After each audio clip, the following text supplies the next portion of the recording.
Hello, and welcome back to another episode of I Got This. And we're still doing this amazing series with the authors from bottom to top. And for those of you that are tuning in from bottom to top for the first time, this is a book that I've put out there, or, right now it's mid-September if you're listening to this, and the book is coming out soon. And it's a compilation of 40 authors sharing their stories about how they hit bottom and what they did to change their lives, to move into their purpose, their path towards their top. And the real reason that instigated me into this book was that during COVID, as we've all been going through right now, we're going through it around the whole world, and suicide rates have gone through the roof. It's just, they must have tripled or quadrupled from what they were once. And we just want to let people know that there are other choices. There are other options. There are other ways that we can deal with things. And that's really the reason that I started this book. So today we're with one of the most amazing authors. She makes me laugh all the time. So we're here with Jules Hare, who is also one of our faculty in the Universal Self-Mastery, which is IAUSM. I always call it IAUSM. I hardly say the whole name anymore. So it's International Academy of Universal Self-Mastery, which is, an academy that I founded, and we are united with many, many teachers where we work in collaboration together to help humanity. So Jules is one of those teachers. Hey, Jules, how are you? Hey, Ayse. I am enjoying the day so far. That's awesome. So you're in New Brunswick now. Mm-hmm. So my husband and I, our whole family moved to New Brunswick from Kitchener, Ontario to St. Martin's, New Brunswick 1 year ago. It's been a big shift, but it's obviously meant to work out. It's been awesome. That's great. So St. Martin's is not the same as St. Martin's. The water's not as warm, Ayse. I'm sure of it. Awesome. So I want to thank you, first of all, for being part of the Academy, but also being part of this book. Before we get into, some of the things that I'm going to ask you, one of the things that I'd like to know right now is, where are you in your life right now? So just so people can get a hold of, who is Jules Hare right now? Whew, that's always a good question. Right now, after having moved from a well-established practice in Kitchener of 15 years to now this new space, I feel like Jules Hare is a pioneer. We've been bushwhacking, actually like creating our own trails, literally and figuratively.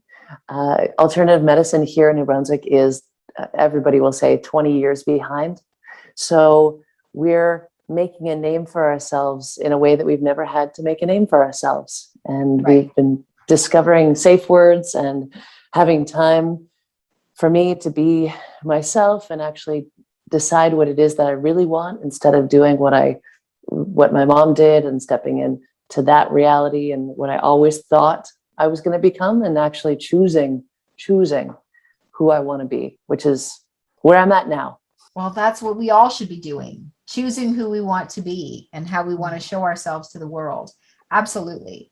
And what makes us feel fulfilled and happy. And it's interesting that you say that, because the one thing is that when people think that they're successful, there's a lot of successful people out there who've made lots of money in their life, or might have a practice that's flourishing or whatever. But the question that you really need to ask yourself is, are you fulfilled?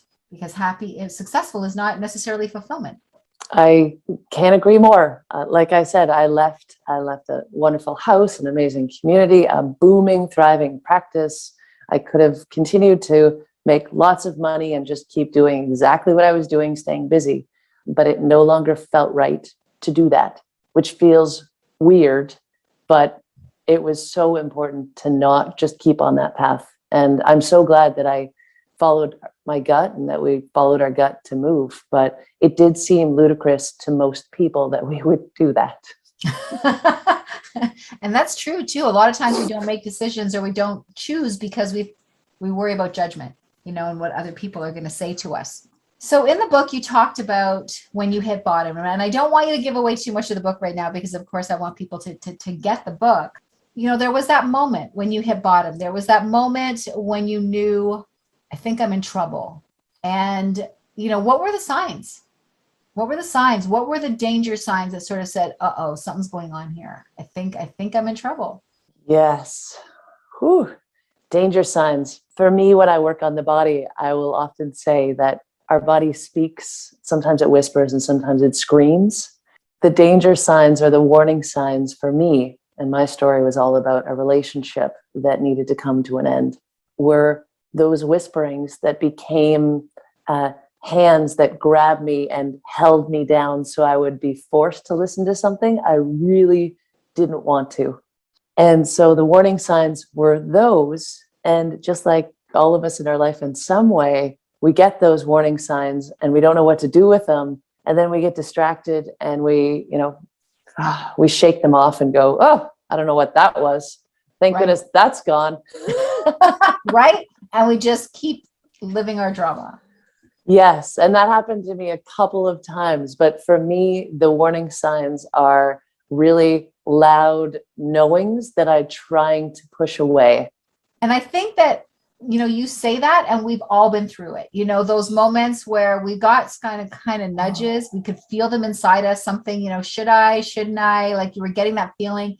And then you could hear things like, I remember with me, like I would hear things like, get out, like it was just so loud. And I would be like, oh, but it'll get better. And you make excuses and, you just do it. And then later, you're like, why didn't I just listen? Why didn't I just listen? Mm-hmm. Right? I would have saved myself a few more years of drama, like if I had just listened, right? So it's funny, so those of you who have heard the scream, listen to what it's saying. So and sometimes we need to hear it like 3 or 4 times to get it. The timing's always right, but yes, we learn every time. Absolutely. I think we get it mixed up with that other voice in our head that's always criticizing. I think that we get it mixed up. Oh, that's the voice, but it's not. That's not the voice that's talking to you in that moment. So how many options did you feel like you had at the time? I know a lot of times when we hit that place, we're like, I don't know what I'm supposed to do here. Oh, well, when I finally did reach the bottom, I felt like I had no options. And again, probably very resonant with most people, no options. I had to make my decision and I had no choice as to what that decision had to be. But I think what you're alluding to is the fact that you don't feel like there's anything you could possibly do. And in one way, that's true. You have to just roll with it and you don't really have much choice. But in another way, it's like in that moment we're seeing only one possibility and only the outcome there versus seeing even just to the end of the tunnel where everything opens up. And so for me in my situation in this relationship, the answer was clear and I had no choice as to what it had to be. But I wasn't able to see that further down the tunnel, things would open up on the other end. I was blind to that. And that's the part where we get lost. That's the part where we feel so muddled and stuck that everything's hopeless. And I definitely hung out there for a while. And I talk about that in the book too, but it wasn't too long, but for the time I was caught there, it felt intense and stuck and deterred and without any choice and helpless and all of those really, really dense emotions for sure. Absolutely. And lots of fear and stuff. I remember, this is not what my chapter is about, but this is just kind of reminding me of a moment. And I remember the night I left my husband and it was at a party.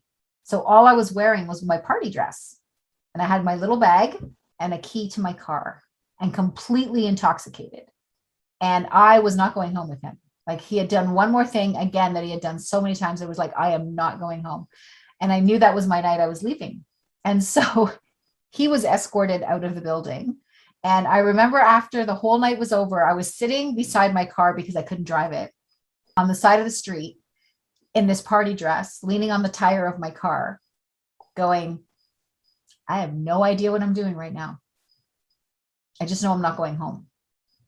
That's not my home anymore.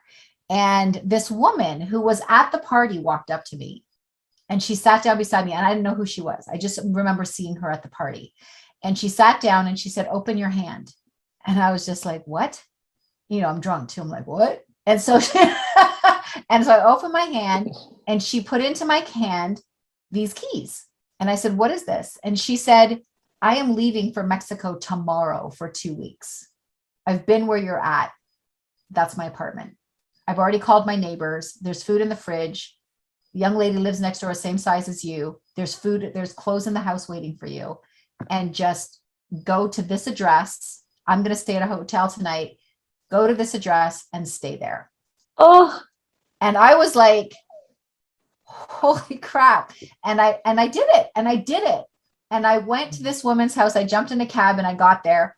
And I stayed there for 2 weeks, and I knew what day she was coming home, and I filled her fridge and I bought her a bottle of wine and it was just enough time for me to sort of have time to think about what I was going to do next.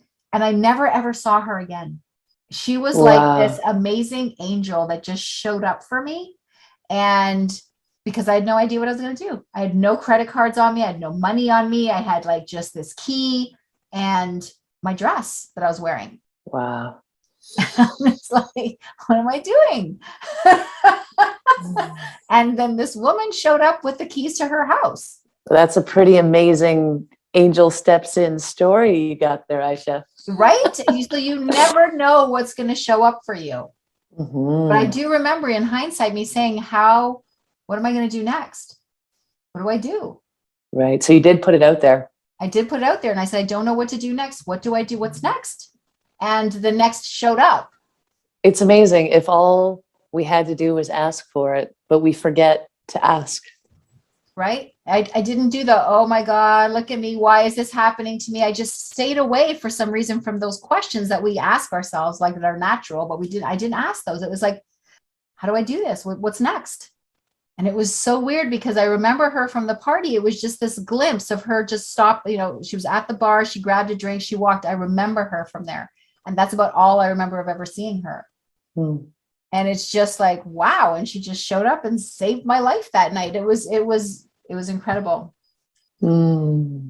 So when someone reads your chapter, Mm-hmm. you've written this amazing chapter in from bottom to top. And when somebody reads your chapter, what is your desire? What do you want them to take away?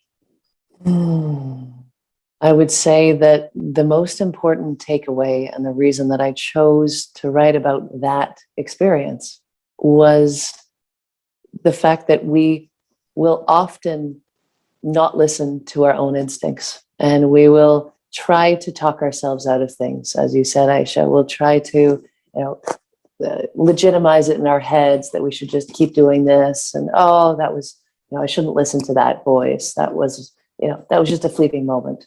When in reality, we know that it's something important.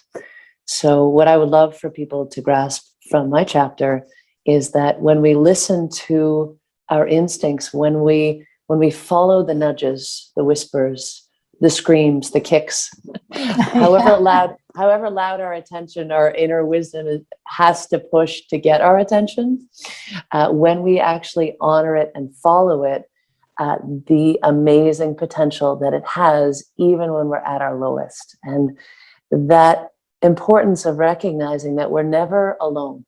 Just like that amazing story you just told, just asking for what it is that we are ready for next, instead of pulling into our own wallowing spiral of pity and self-doubt. Right.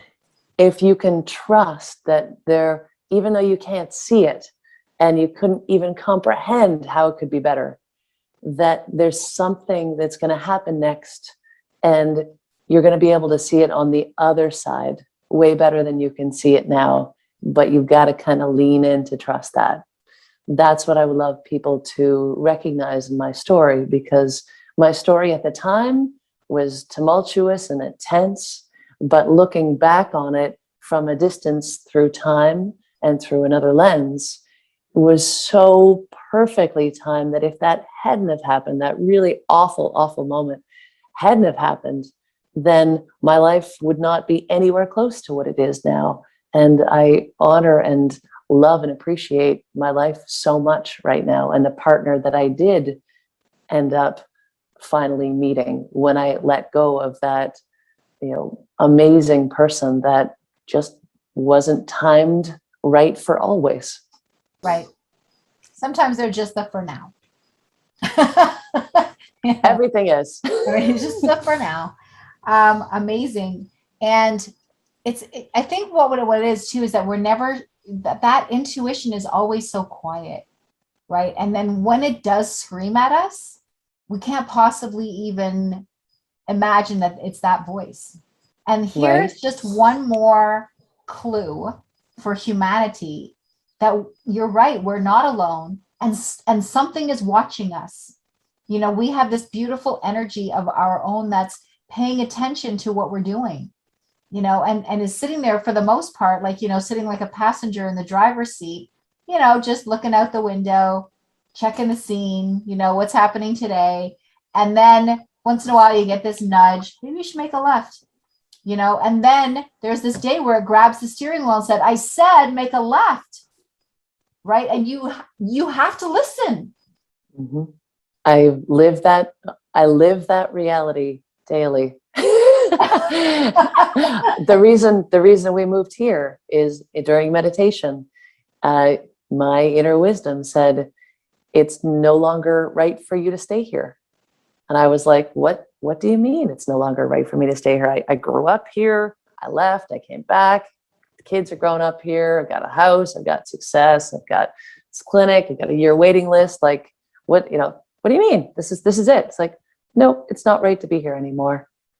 And I was like, you gotta be joking, right? Like, this is it. This is what I wanted to establish. And I realized after continuing to go back to it, because of course I was like, oh, that's just fleeting. Just like we talked about. No, it wasn't. It keeps coming back.